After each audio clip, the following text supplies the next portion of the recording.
Boa tarde. Hoje vamos falar sobre Pedagogia da Autonomia, de Paulo Freire. Não há docência sem discência. Componentes do grupo: Ana Letícia, Daniele Priscila, João Guilherme, Juliana de Cássia e Niele Caroline. Quem foi Paulo Freire? Paulo Régulus Neves Freire foi um educador, escritor e um filósofo pernambucano, tendo sua formação inicial em Direito. Freire desistiu da advocacia e atuou durante o início de sua carreira como professor de língua portuguesa no Colégio Oswald Cruz, instituição em que o professor havia concluído o ensino básico.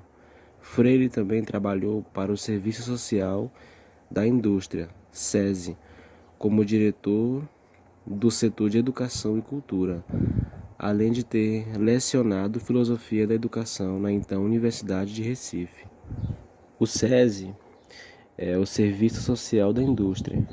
Criado em 1946, o SESI atende indústrias e trabalhadores em gestão de segurança e saúde no trabalho, SST, e na promoção da saúde e educação dos trabalhadores, seus dependentes e comunidade. Em seu livro, Paulo Freire apresenta um conjunto de conhecimentos e práticas indispensáveis para qualquer educador. Freire, no início de seu livro, ele cita dois exemplos para explicar a teoria e a prática: o ato de cozinhar e veleja. Ambos precisam de um certo domínio. A teoria e prática precisam andar juntas. Precisamos da teoria para direcionar o conhecimento à prática, que nesse caso ele se refere à praxis, que é o método de primeiro ter a teoria e pôr a prática, que vai dar sentido a essa teoria.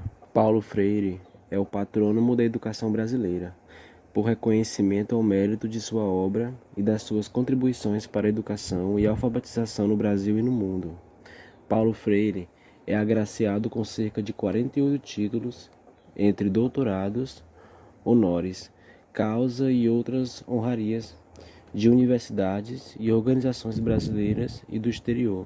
É o escritor da terceira obra mais citada em trabalho de ciências humanas do mundo, Pedagogia do Oprimido. E para finalizar, uma frase de Paulo Freire, que fala: não há docência sem discência. As duas se explicam e seus sujeitos, apesar das diferenças, não se reduzem à condição de objetos um do outro. Essa visão parte de um ponto de vista não autoritária, democrática. Paulo Freire, no início do seu livro, vai citar dois exemplos para explicar a teoria e a prática: o ato de cozinhar e velejar.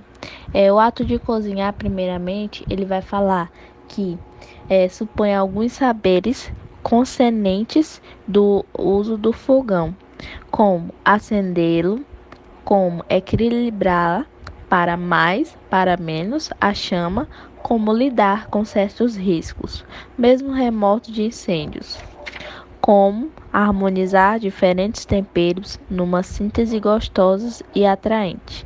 A prática de cozinhar vai preparando o novato, ratificando alguns daqueles saberes e retificando outros, e vai possibilitando que ele vire cozinheiro. E a prática de velejar coloca a necessidade de saberes fundantes, como do domínio do barco, das partes que compõem a função de cada uma delas, como o conhecimento dos ventos, de força e de direção, os outros e as velas, a posição das velas, o papel do motor e da combinação entre motor e velas. A prática de velejar se confirmam, se modificam e ampliam esses saberes. Então, o que Paulo Freire quis dizer com isso? Ele quis dizer que a prática, docente, ela envolve a teoria e a prática. Porém, a prática ela tem que ser uma prática mais simplificada, para aqueles que vão recebam bem, recebam de modo que todos entendam. E por fim ele vai dizer: a reflexão crítica sobre a prática se torna uma exigência da relação teoria e prática, sem a qual a teoria pode ir virando do blá blá blá e a prática ativismo. Olá, meu nome é Daniel Priscila e eu vou falar sobre não há docência sem discência.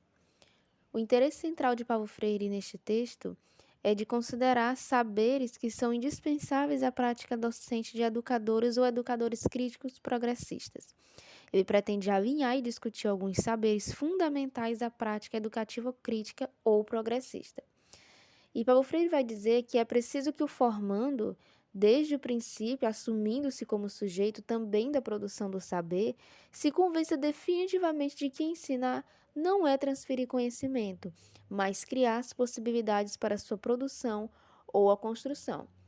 Ele vai explicar que, mesmo formando diante de sua experiência formadora, ele precisa entender que quem ensina, aprende ao ensinar, e quem aprende, ensina ao aprender.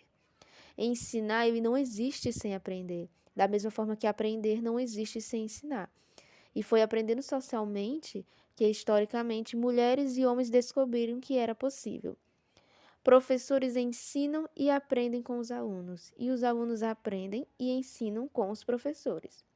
O professor ele reaprende o objeto de estudo através do processo de reestudá-lo e discuti-lo nas aulas, de revisar e corrigir os trabalhos dos alunos e de incorporar os questionamentos e as novas referências que eles trazem.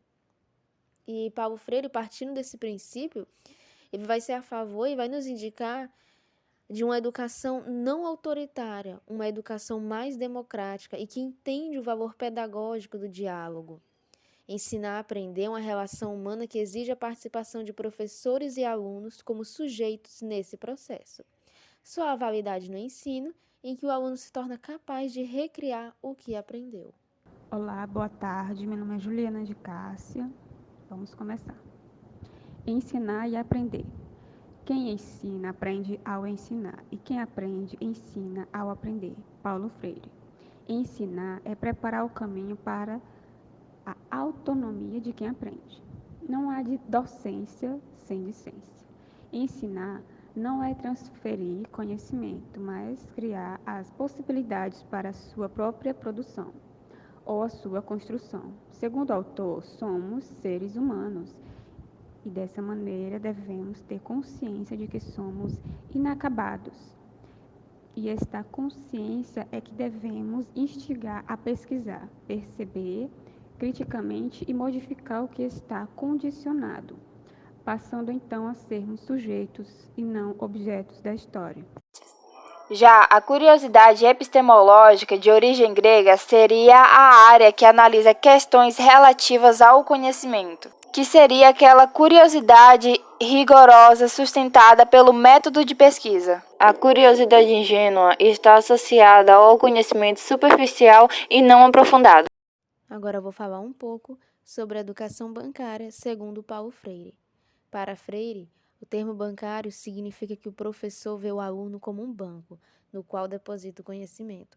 Na prática, quer dizer que o aluno é como um cofre vazio em que o professor acrescenta fórmulas, letras e conhecimento até enriquecer o aluno.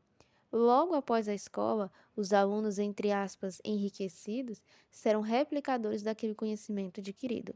É o ensino tradicional que conhecemos no Brasil.